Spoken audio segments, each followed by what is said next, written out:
আমি রাহুলকে নিয়ে আমরা শপিং করতে গিয়েছিলাম প্রথম ছবিতে, কিন্তু অ্যাজ এন অ্যাক্টর আমি ওকে ডেফিনেটলি শ্রদ্ধা করি। আমার মনে হয় one of the best actor. কলকাতার আকাশটা সেদিন যেন অদ্ভুতভাবে নিস্তব্ধ হয়েছিল।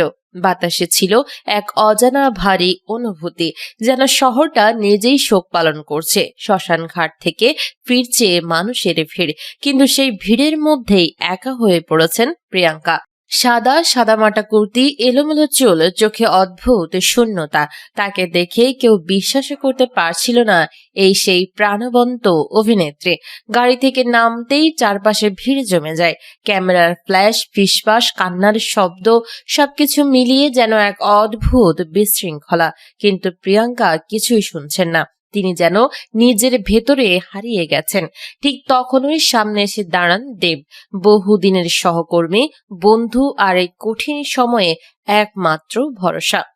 দেব কিছু বলার আগে হঠাৎ করে প্রিয়াঙ্কা তার দিকে ছুটে যান, জড়িয়ে ধরেন তাকে শক্ত করে, যেন এই এক আলিঙ্গনে তিনি সব ভেঙে পড়া অংশগুলো ধরে রাখতে চাইছেন। তারপর হঠাৎ করে কান্নায় ভেঙে পড়েন তিনি। দেবদা, আমি তো একদম একা হয়ে গেলাম, ও আমাকে ফেলে চলে গেল কেন? তার কণ্ঠ কাঁপছিল, শব্দগুলো ভেঙে ভেঙে বের হচ্ছিল। আশেপাশের সবাই থমকে যায়, কেউ ক্যামেরা নামিয়ে ফেলে, কেউ চোখ মুছতে থাকে। এই দৃশ্য যেন আর কোনো অভিনয় নয়, এ এক নির্মম বাস্তব। দেব তাকে শান্ত করার চেষ্টা করেন, ধীরে ধীরে তার মাথায় হাত রাখেন, বলেন, নিজেকে সামলাও প্রিয়াঙ্কা, তুমি একা নও, আমরা আছি।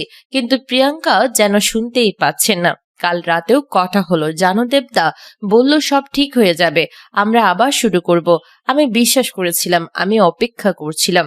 তার চোখ দিয়ে তখনও পানি পড়ছে না, কিন্তু তার কণ্ঠের ভাঙন আর নিঃশ্বাসের ভারে বোঝা যাচ্ছিল ভেতরে ভেতরে তিনি পুরোপুরি ভেঙে পড়েছেন। ভিড়ের মধ্যে দাঁড়িয়ে থাকা এক বৃদ্ধা ফিসফিস করে বললেন, এভাবে কাউকে হারানো যায় না, এই কষ্ট ভাষায় বোঝানো যায় না। প্রিয়াঙ্কা আবার বলতে শুরু করেন, যেন নিজের সাথেই কথা বলছেন। আমি ওকে বলেছিলাম, এত দেরি করে কাজ করো না, একটু নিজের খেয়াল রাখো। যদি জানতাম, যদি একবারও বুঝতে পারতাম। তারপর হঠাৎ করে তিনি চুপ হয়ে যান। চারপাশে নীরবতা নেমে আসে, শুধু শোনা যায় দূরে কোথাও কাকের ডাক। দেব তাকে আস্তে করে বসান পাশের একটি চেয়ারে, পানির বোতল এগিয়ে দেন। কিন্তু প্রিয়াঙ্কা শুধু তাকিয়ে থাকেন, যেন বোতলটা কি সেটাও বুঝতে পারছেন না। একজন কাছের মানুষ এগিয়ে এসে বলেন, চলো বাড়ি যাই, এখানে আর থাকাটা ঠিক না। প্রিয়াঙ্কা ধীরে মাথা নাড়েন, কিন্তু উঠতে গিয়েও থেমে যান। আবার দেবের হাতটা ধরে ফেলেন। দেবদা, ও কি সত্যি আর ফিরবে না? এই প্রশ্নের কোনো উত্তর নেই। দেব চুপ করে থাকেন, শুধু চোখ নামিয়ে রাখেন। কিছু প্রশ্ন থাকে যেগুলোর উত্তর দেওয়া যায় না। সেই মুহূর্তে উপস্থিত প্রত্যেকেই বুঝতে পারছিল, একজন মানুষ শুধু তার প্রিয়জনকে হারাননি, তিনি নিজের একটা বড় অংশ হারিয়েছেন। গাড়িতে ওঠার আগে শেষবারের মতো চারপাশে তাকান প্রিয়াঙ্কা, যেন কোথাও থেকে রাহুল হেঁটে আসবে, বলবে, এই তো আমি আছি। কিন্তু বাস্তব এতটা দয়ালু নয়। গাড়ির দরজা বন্ধ হয়ে যায়, ধীরে ধীরে ভিড় সরতে থাকে, ক্যামেরা নিভে যায়, কিন্তু সেই মুহূর্তের ভারী নীরবতা থেকে যায় সবার মনে। সেদিনের সেই দৃশ্য, সেই কান্না, সেই ভাঙা কণ্ঠ সোশ্যাল মিডিয়ায় ছড়িয়ে পড়তেই লাখো মানুষ থমকে যায়। কেউ কিছু বলতে পারে না, শুধু অনুভব করে, কারণ কিছু কষ্ট আছে যা শুধু দেখলেই বোঝা যায়, ব্যাখ্যা করার দরকার হয় না। আর প্রিয়াঙ্কা, তিনি এখনো দাঁড়িয়ে আছেন সেই এক প্রশ্নের সামনে, কেন? 64 জেলায় 24 ঘন্টায় 87,700 লিটার অবৈধভাবে মজুতকৃত জ্বালানি উদ্ধার। সারা দেশে 24 ঘন্টায় 87,700 লিটার অবৈধভাবে মজুতকৃত জ্বালানি উদ্ধার করেছে জেলা প্রশাসন। গতকাল মঙ্গলবার সচিবালয় বিদ্যুৎ, জ্বালানি ও খনিজ সম্পদ বিভাগের নিয়মিত প্রেস ব্রিফিং এ এই তথ্য জানানো হয়।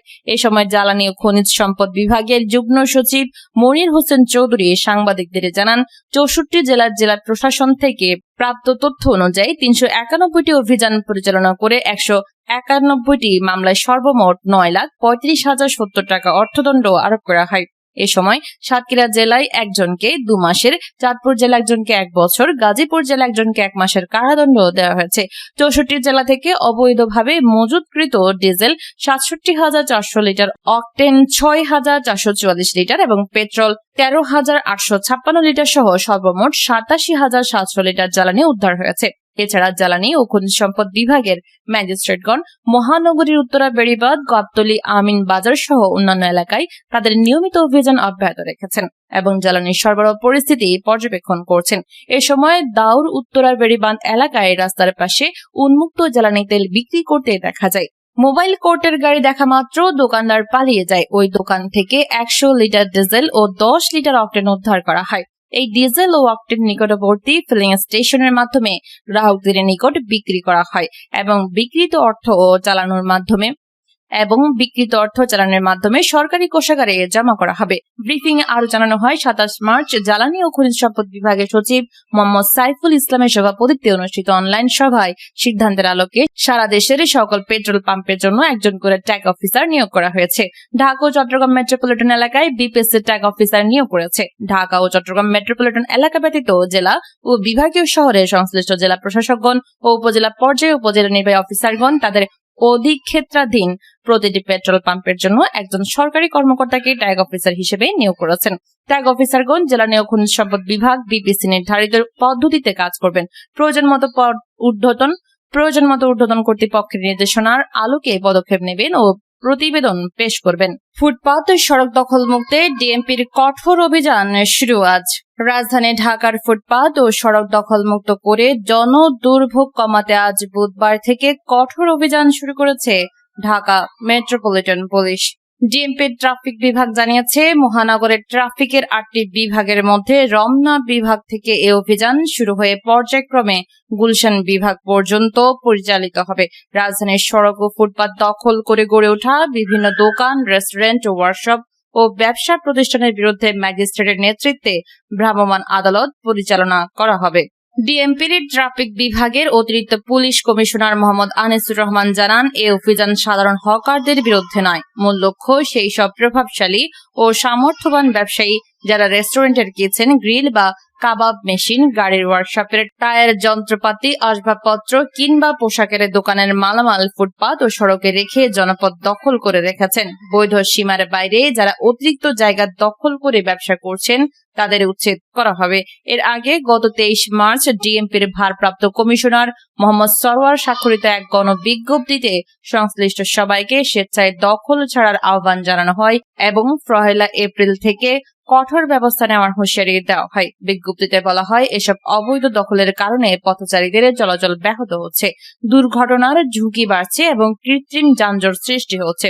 ডিএমপি জানিয়েছে, যারা এখনো অবৈধভাবে ফুটপাত ও সড়ক দখল করে ব্যবসা চালাচ্ছেন তাদের দ্রুত মালামাল সরিয়ে নিতে হবে, অন্যথায় স্পেশাল মেট্রোপলিটন ম্যাজিস্ট্রেট ও নির্বাহী ম্যাজিস্ট্রেটের নেতৃত্বে ভ্রাম্যমাণ আদালতের মাধ্যমে কারাদণ্ড, অর্থদণ্ড এবং মালামাল বাজেয়াপ্ত করা হবে।